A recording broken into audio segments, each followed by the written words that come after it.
सबको मेरा प्यार भरा आदाब और सलाम पेश करता हूँ। तो कुछ अशार, गज़ल और एक नज़्म पेश करूँगा मैं। तो एक मतलब और शेर यूँ पेश हुआ है कि हम जो रूठें तो खुद को मनाना पड़ता है, हम जो रूठें खुद को मनाना पड़ता है, वो जो रूठे उसको हंसाना पड़ता है, वो जो रूठे उसको हंसाना पड़ता है। हम हर चीज़ समझ लेते हैं खुद से ही, हम हर चीज़ समझ लेते हैं खुद से ही। आपको तो सब कुछ समझाना पड़ता है, आपको तो सब कुछ समझाना पड़ता है। कुछ और शेर के खो चुके हैं हम बताएं जां तेरे रुखसार पर, खो चुके हैं हम बताएं जां तेरे रुखसार पर। ख्वाब है या है हकीकत शक है इस दीदार पर, ख्वाब है या है हकीकत शक है इस दीदार पर। और हुस्ने गजल देखें कि राज तेरे आंसुओं का खुल गया संसार पर, राज तेरे आंसुओं का खुल गया संसार पर। उंगलियां उठने लगी हैं अब मेरे किरदार पर, उंगलियां उठने लगी हैं अब मेरे किरदार पर। वो जो रुखसत हो गया तो हर खुशी जाती रही, वो जो रुखसत हो गया तो हर खुशी जाती रही। जम गई है गर्दे वहशत अब दरो दीवार पर, जम गई है गर्दे वहशत अब दरो दीवार पर। अब सीधा गजल पे आता हूँ कि इस दश्ते जुनू में कोई चेहरा नहीं मिलता, इस दश्ते जुनू में कोई चेहरा नहीं मिलता। आवाज तो आती है ठिकाना नहीं मिलता, आवाज तो आती है ठिकाना नहीं मिलता।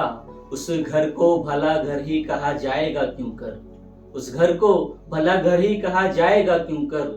जिस घर में मुझे कोई भी अपना नहीं मिलता। मिलते हैं बहुत लोग मुझे राह जुनू में, मिलते हैं बहुत लोग मुझे राह जुनू में। सदहैफ के मुझसे कोई मुझसा नहीं मिलता, मुझसे कोई मुझसा नहीं मिलता।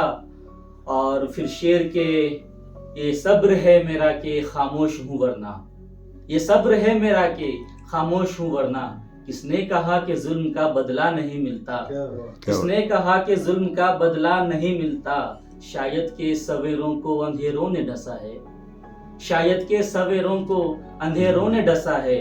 सूरज तो निकलता है उजाला नहीं मिलता, सूरज तो निकलता है उजाला नहीं मिलता। और मक्ता पेश है कि अफसोस से कहता हूँ वही मेरा वतन है, अफसोस से कहता हूँ वही मेरा वतन है। जिस शहर में कोई मेरे जैसा नहीं मिलता, जिस शहर में कोई मेरे जैसा नहीं मिलता। बहुत बढ़िया, बहुत बहुत शुक्रिया, बहुत शुक्रिया।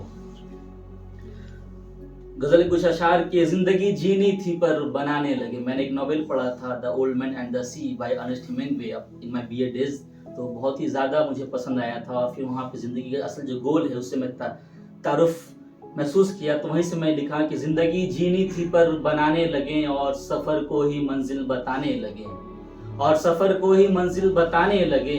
तैर कर पार करना था दरिया मगर, तैर कर पार करना था दरिया मगर। साहिलों पर ही घर को बसाने लगे, साहिलों पर ही घर को बसाने लगे। इतनी फुर्सत कहाँ के मिले उनसे भी, इतनी फुर्सत कहाँ के मिले उनसे भी। जो बनाने में खुद को मिटाने लगे, जो बनाने में खुद को मिटाने लगे। सर पे दौलत का जब से नशा चढ़ गया, सर पे दौलत का जब से नशा चढ़ गया। जिंदगी को नशे में बिताने लगे, जिंदगी को नशे में बिताने लगे। सोजो गम में सभी हो चुके मुब्तला, सोजो गम में सभी हो चुके मुब्तला।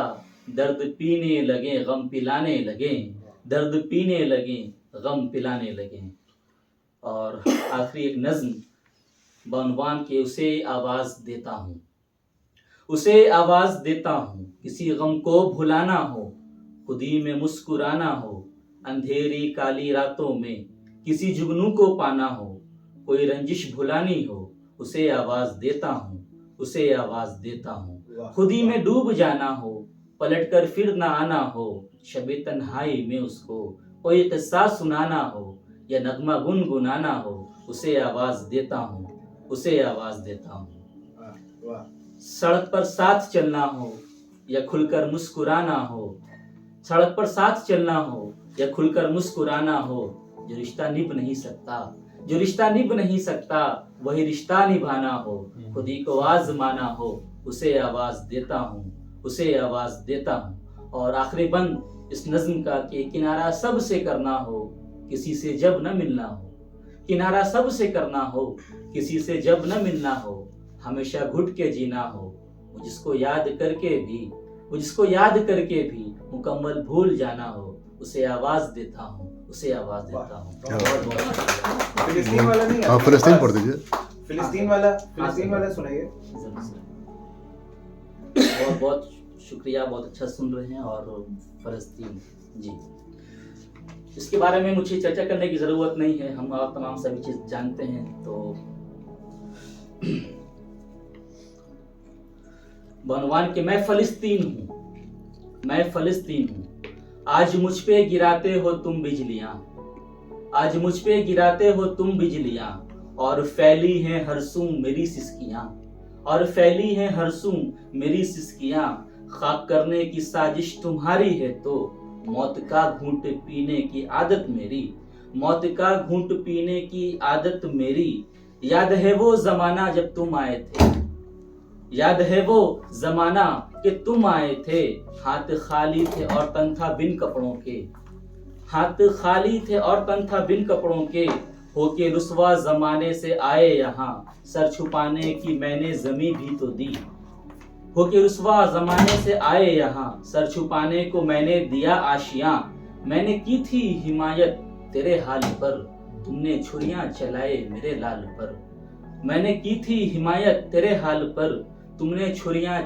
मेरे लाल पर। आज तुम पे चढ़ा ज़ौम ताकत का है, पर ये ताकत तुम्हारी है चंद रोज की। सर झुकाने के कायल नहीं हम कभी, मौत है सामने और कोई डर नहीं। सर झुकाने के कायल नहीं हम कभी, मौत है सामने और कोई डर नहीं। है खुदा वो हमारा मदद आएगी, स्याह झंडे लिए फौज भी आएगी। है खुदा वो हमारा मदद आएगी, स्याह झंडे लिए फौज भी आएगी। मौत पे आंसू हरगिज बहाते नहीं, ये शहादत हमारी भी रंग लाएगी। अज़्म हिम्मत का मैं एक आईन हूँ, याद रखना मुझे मैं फ़लस्तीन हूँ। समय नहीं हुआ है, बल्कि देखा जाए तो लिखने के करियर में सबसे छोटा हूँ। और कुछ छोटी ही कविताएं हैं। पहली कविता मैं कीट्स के लिए, ये शीर्षक है इसका, और इसकी प्रेरणा एक फिल्म रही। उस फिल्म में ऐसा दिखाया जाता है कि कीट्स जो है वो जा रहे हैं, बाग में घूम रहे हैं और एक क्यारी में गिर जाते हैं और उठ नहीं पा रहे। उसकी चर्चा अंचित सर ने भी की थी एक बार क्लास में। कीट्स के लिए।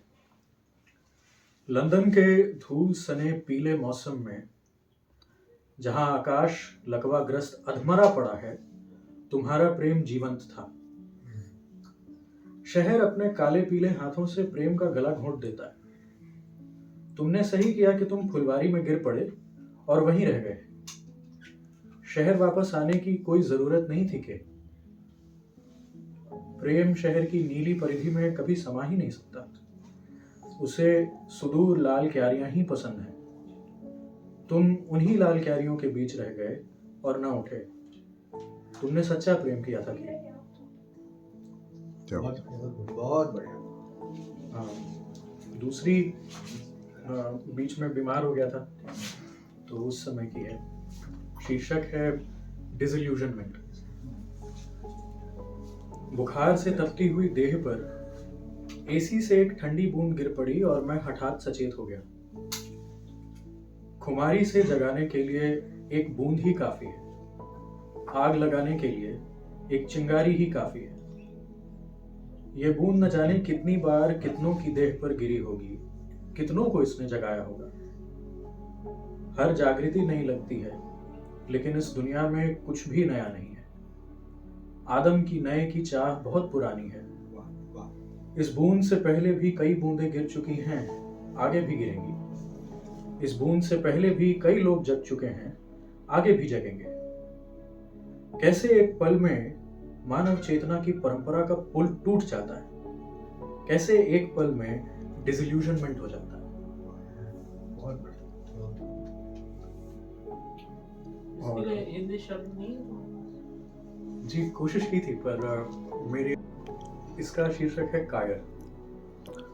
भीड़ से घिरे रहने के बाद भी अकेलेपन का एहसास हुआ है कभी? शब्दों का स्टॉक होते हुए भी काली स्याही से सफेद धारियां खींची हैं तुमने? मेरे शब्द चिड़ियों की हड्डी हैं, उड़ान बहुत देते हैं, खोखले हैं।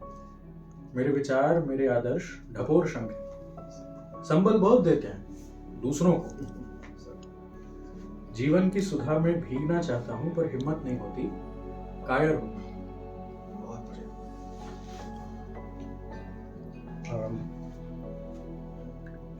ये लिखा था जब हम लोग आगा शाहिद अली पढ़ रहे थे क्रैक पोर्ट्रेट्स, तो उससे रिलेटेड, और वो कविता पढ़ते पढ़ते बहुत सारी चीज़ें याद आ गई। बचपन याद आ गया था जो नाना जी के घर में गुजरता था ज़्यादातर। इसका शीर्षक है पुरानी कोठी। पुरानी कोठी के जाने पहचाने कमरों सी याद आती हो तुम। सब मौन है, सड़कें खाली हैं और एक स्ट्रीट लाइट भुकभुका रही है। ढलते दिन के हल्के कत्थई साए में आज दिल पर कुछ पुराने बोझ सहर्ष आत्मविमर्श से लाद कर लौटा हूं। उम्मीद थी कि कदमों की आहट से दहलीजें जाग जाएंगी, प्रिय, जैसे तुम जागती हो मेरी बाहों में। पर अब वे दहलीजें नहीं रही, ना ही रहे वे कमरे, वो हॉल, वे सीढ़ियां, वो बरामदा, वो आंगन, वो गलियारा जहां ओल उगते थे। एक आदिम बू आती थी उन कमरों से, सीलन लगी दीवार की बू। वो बू मेरी थी। अब तो वो कोठी पुरानी तस्वीरों में रहती है। आज नहीं थी तुम ठीक उस कोठी जैसी, मैं जानता था कि नहीं रहोगी तुम। यादों के गलियारे में मुझे उस कोठी के गलियारे दिखे और उन गलियारों में दिखी तुम। अब एक अंतिम सुनाता हूँ, ये अभी बस एग्जाम के दिनों में लिखा है। कॉफी हाउस में एक शाम। नीची छत के छोटे से खाली कॉफी हाउस में जीवन के ऊंचे कद का अभिमान होता है। ठंड और अस्तित्व के थकान से उबारने को पल भर के लिए कॉफी अनंग प्रेयसी बन जाती है। पछिया हवा के थपेड़े से सूखी हथेली और होठों को सौंधी प्यालियों से कुछ राहत मिल जाती है। सामने बैठने वाले का लिंग क्या है ये भूल गया। उसकी खुश्क अंगुलियों के नाखूनों में छूटे हुए नेल पेंट गरम प्याली को अपने होठों से लगा रहे हैं, ये दिख रहा है। एक सादी मासूम शक्ल कॉफी पी रही है। इस शक्ल से बराबर लग रहे छूटे हुए नेल पेंट वाले नाखूनों से मेरा संबंध पुराना है, लेकिन आज ये अजनबी मालूम होते हैं। कप की पेंदी में छितराई हुई कॉफी की बूंदों जैसी कई बातें हैं मन में, जो मन की सतह से इन बूंदों जैसी चिपकी हुई हैं। न हर्ष है, न शोक है, न शांति, न शब्द, एक असमग्रता है। बहुत बढ़िया। क्या बात।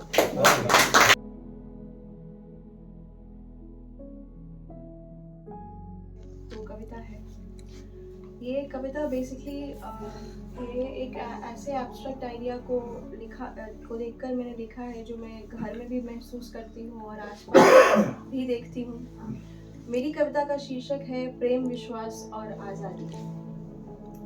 प्रेम, विश्वास और आज़ादी मानव चेतना को स्थिर, अचेत और मौन कर देने वाले ये शब्द, कभी तीक्ष्ण धूप में ठंडी पवन, तो कभी किसी भूखे को एक रोटी की लालसा जैसे। एक दौर सा लगता है इसकी अनुभूति हो। इस आशा और निराशा की आंख मिचोली में मैं उसे संचय करना चाहती हूँ, एक नया आयाम देना चाहती हूँ। क्या मैं इस मुकाम को हासिल करने के सक्षम हूँ? क्या मैंने कायरता की कालिख नहीं पोत रखी? एक औरत के लिए इसे निभाना कठिन नहीं। प्रेम और विश्वास की डोर लिए वो उस अंतिम छोर तक चली जाती, जैसे कोई नाविक अपनी नाव को एक सहज किनारा देता। पर क्या उस ऊंची उड़ान की लालसा सही है?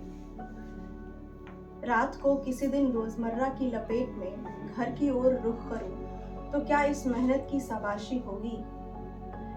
किसे मैं इतनी समझ आऊंगी?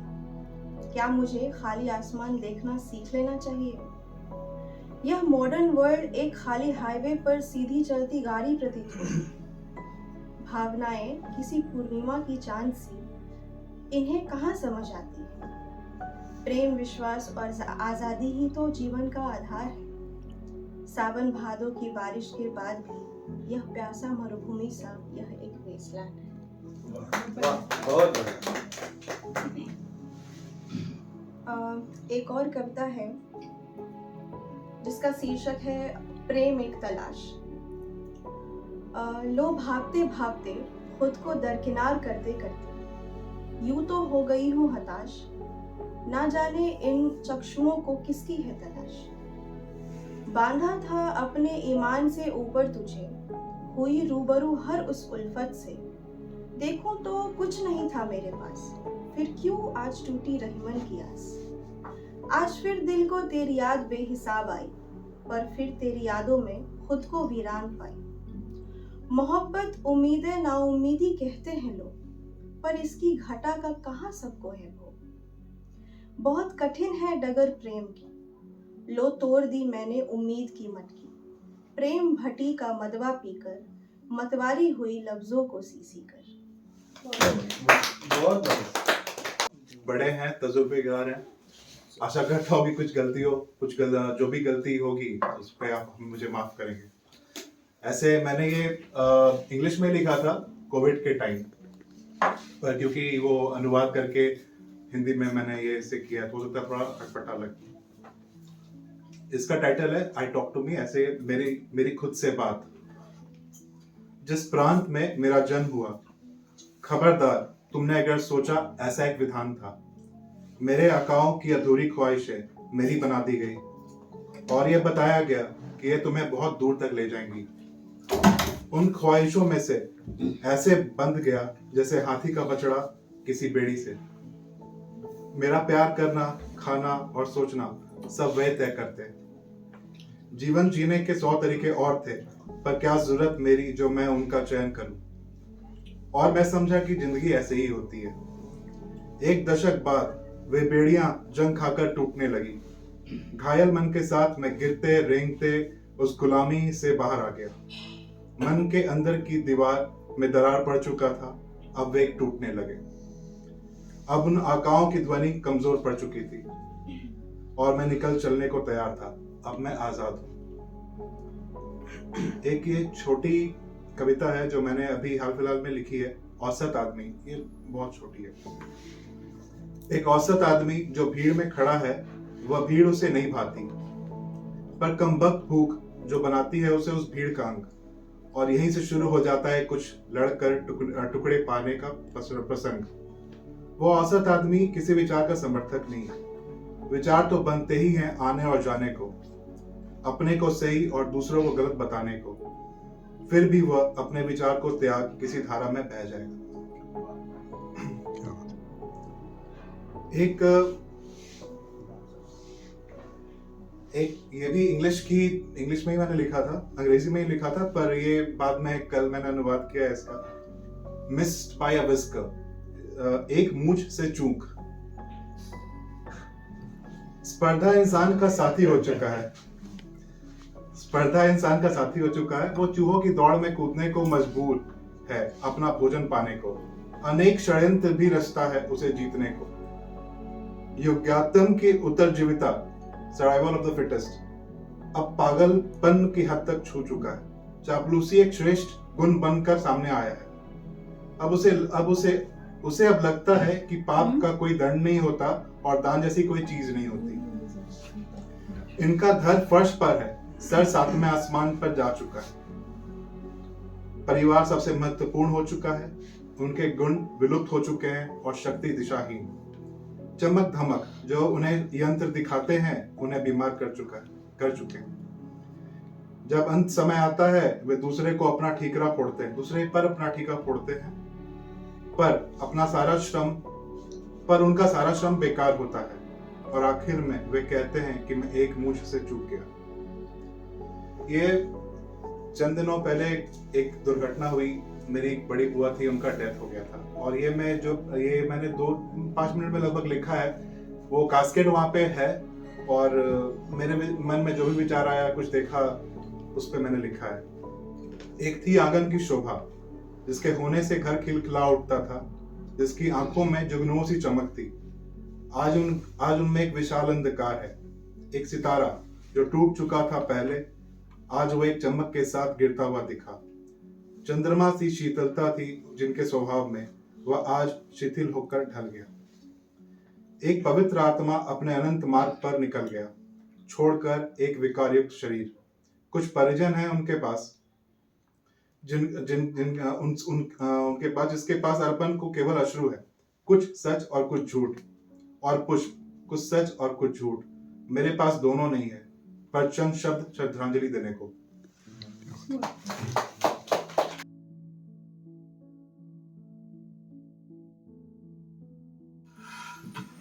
तीन कविताएं मैं सुनाऊंगा।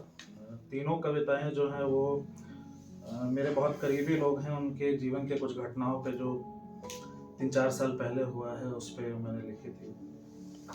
पहली कविता है afraid to remember. Those that were distinct and vivid I don't remember, and I am afraid to speak about the blood.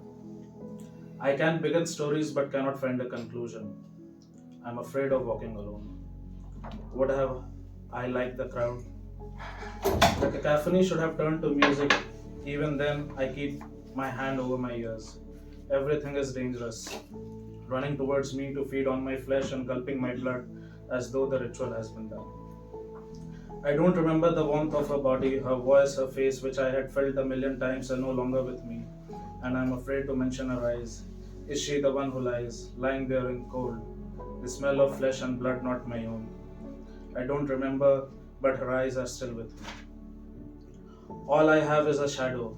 Is it my own? But it never follows through the day, arrives at night and sleeps by my side.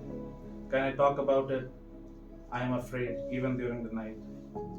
What I see is lost onto the horizon and over the pile of millions of dead who still scream of the travesty of reality. Is she the one among them? I don't remember. But I hear the others all day. Why not in the dark? I don't know. It is not her eyes that I am afraid to speak about. In the depth of the darkness, I see a light breathing to speak for them. That is her. I think I know.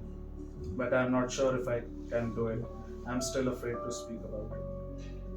बहुत बढ़िया, बहुत बढ़िया। दूसरी कविता है possession.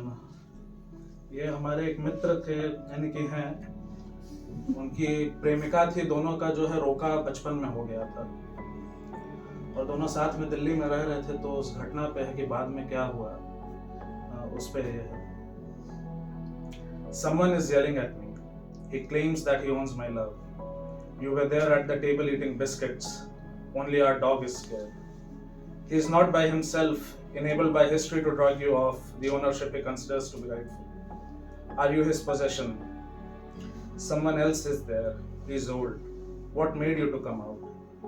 I am on a leash, bleeding. Don't look at me. All I can do is breathe. I want to stop. Why do they not move? The friends, the neighbors, all are statues. You are gone now.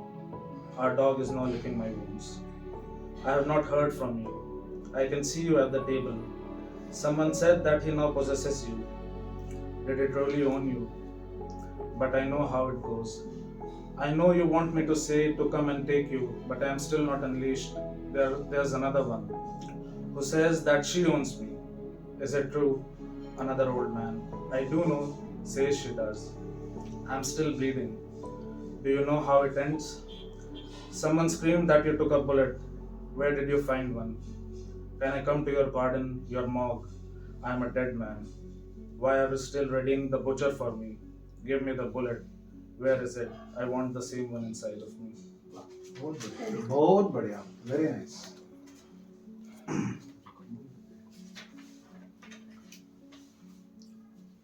ये तीसरी कविता है। हमारे एक brother थे, Covid में उनकी शादी हुई थी और शादी के अगले दिन जो है भाभी का देहांत हो गया कोविड के कारण। और उस समय हम भी कोविड से, हम लॉकडाउन, हम क्वारंटीन में थे। इसका नाम है स्पीक टू मी, शीर्षक है come in my room dear, the king size bed, the lamps, the books, the window seeing the river, The cellaret is half full, still I am not drunk. Shooters of wine and vodka are in there, but I have had the whiskey. Can you see me? I am on the other side. Is it going to be the place where we start? My room is nice, smells good.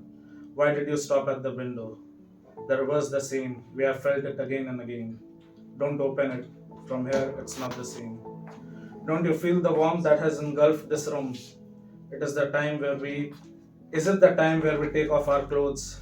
Here is the part where I want the whole of you. What scares you? Hold my hand and tell me. We always talk. Why are you silent? You were shivering. It is not cold. Is there something trying to get your attention? You are trying hard to stay in the room. Please stay. I will look into it. Where are you? There's nothing between us. Is it a dream? Will I wake up in the morning? I know you are gone. I don't blame you for being dead. There's only one question. I'll come to the river each day asking, why didn't you speak to me in that room? Thank you. बहुत बढ़िया.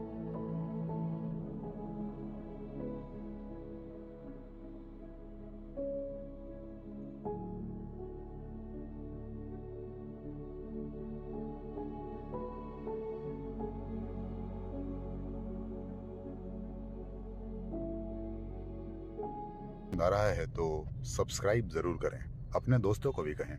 शुक्रिया।